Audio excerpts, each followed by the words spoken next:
Welcome back to Nifty 50 Photographers. In today's video we're going to visit a classic car show.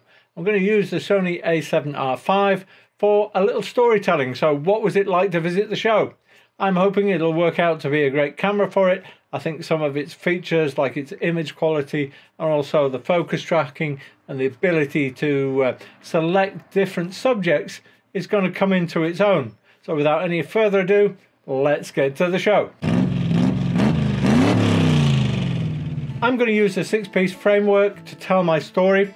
If you're not familiar with this, I do have a video all about storytelling with your camera, so I recommend you watch that as well, and that'll explain the process I'm going to go through.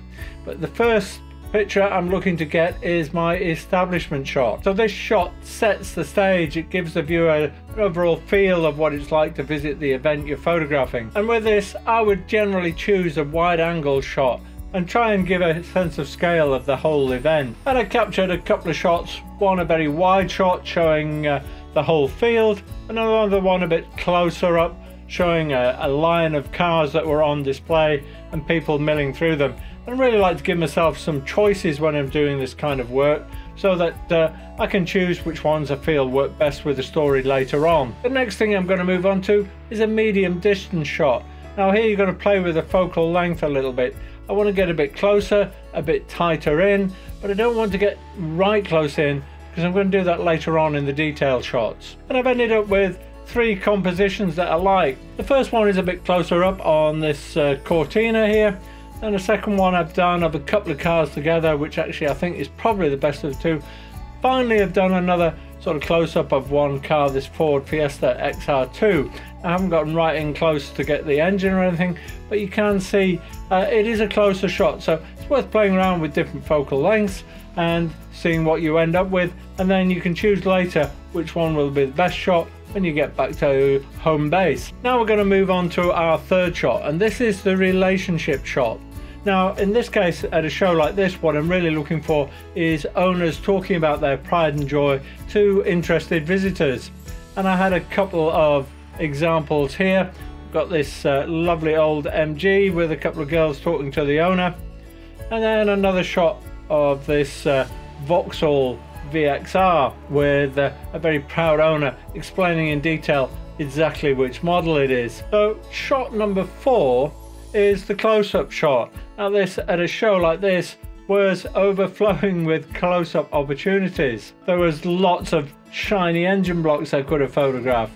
There was lots of little details where owners have put in enormous amount of work to make their cars and parts of their cars stand out and sparkle in the sunlight. But the 3 shots I felt most happy with are these of this Bond bug, because it gives a nice little collage of little details, everything from the dashboard, the labeling on the car, and little tiny things like the tire pressures that have been marked on the side of the vehicle. Now my 5th shot is the action shot.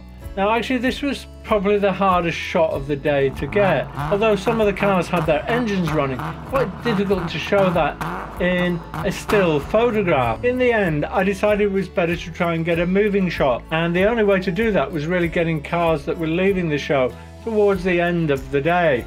And I managed to capture this lovely Morris Minor as it was leaving the show. So I set my focus tracking to be a vehicle, which helped. The other thing I was looking for was I was going to pan slightly because I wanted to create a little bit of movement in the background and set my shutter speed to a slow enough speed just to show some movements in the wheels without everything looking too blurred. And I ended up going down to about a 25th of a second. Now the stabilization on the camera is really good, so I'm pleased that this shot came out so sharp and with the right level of blur in it to create some movement. In all honesty, the cars weren't moving very fast, so it's very difficult to get a very dynamic action shot at this event. So the final shot, number 6, is the ending shot. Now I have a couple of choices here of what I could do. What I really wanted to do was show something that kind of summed up what was going on, and I felt maybe another close-up shot would work well. So I took another close-up of this engine, and I think I would use that as my ending shot. Storytelling with photography is all about trying to capture those special moments, so look out for those as you're walking around and see if you see something that would capture a viewer's imagination. Or it might be something funny like the title on this sun strip on this car. Thank you for watching the video. Please do give it a like and subscribe to the channel if you've enjoyed this and want to see more content about how to get creative with your camera. And I'll look forward to seeing you in the next video.